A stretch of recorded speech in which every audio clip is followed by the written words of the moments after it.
আর মোবাইলটা যে আমাদের কি করে দিল ভাই, মানে পুরো কমন সেন্স, হিউম্যান বিহেভিয়ার সব নষ্ট করে ফেলছে।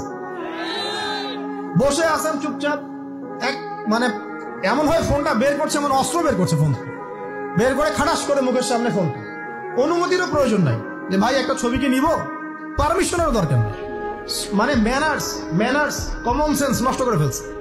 আগে মুসলিমদের সাথে দুইটা জিনিস থাকতো, যখন মুসলিমরা সারা বিশ্বকে নেতৃত্ব দিয়েছে তখন ডান দিকে একটা বড় তরোয়াল থাকতো আর বাম দিকে একটা ছোট খঞ্জর থাকতো, জানেন?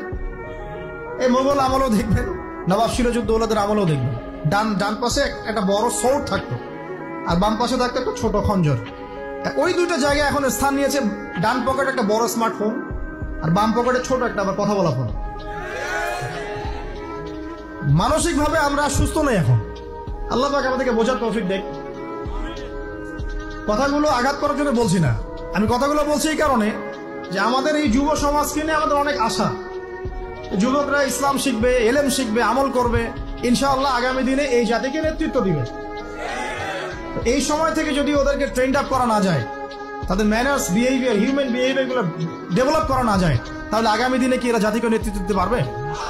একটা হাদিস খালি বলি, মান তারাকা সালাতান মুতাআম্মিদান ফাকাদ কাফারা, মান তারাকা সালাতান মুতাআম্মিদান ফাকাদ কাফারা।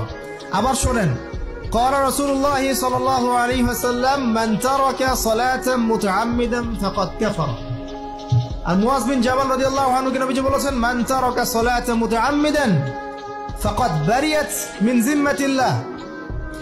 যে ব্যক্তি নিজের উপর ফরজ নামাজ ছেড়ে দিল, সে কুফরি করলো, সে কুফরি করলো, সে কুফরি করলো।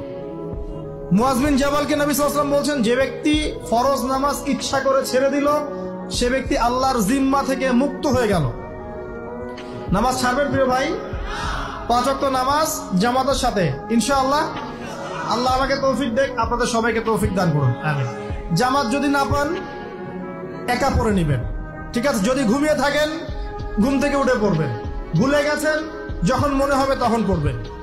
ওযু করার পানি নাই, কি করবেন? তায়াম্মুম করবেন। তায়াম্মুমেরও কিছু নাই, আপনার কোনো কাপড়ই নাই, সতর ঢাকার কোনো কাপড়ই নাই, কি করবেন? বসে বসে নামাজ পড়বেন ওই অবস্থাতে। এটা কোনো মাফ নাই, মানে আপনার ওযু করার কোনো পানি নাই, তায়াম্মুমের কিছুই নাই, কাপড়ও নাই সতরে, তখনও নগ্ন হয়ে বসেই নামাজ পড়তে হবে, মাফ নাই। যখন শোয়ানো হবে মাথা থেকে কি থাকবে? সালাত। তাহলে আমরা যারা ফরজ সালাত এখন আদায় করছি না, আজকে তওবা করেন, বলেন আস্তাগফিরুল্লাহ আল্লাযী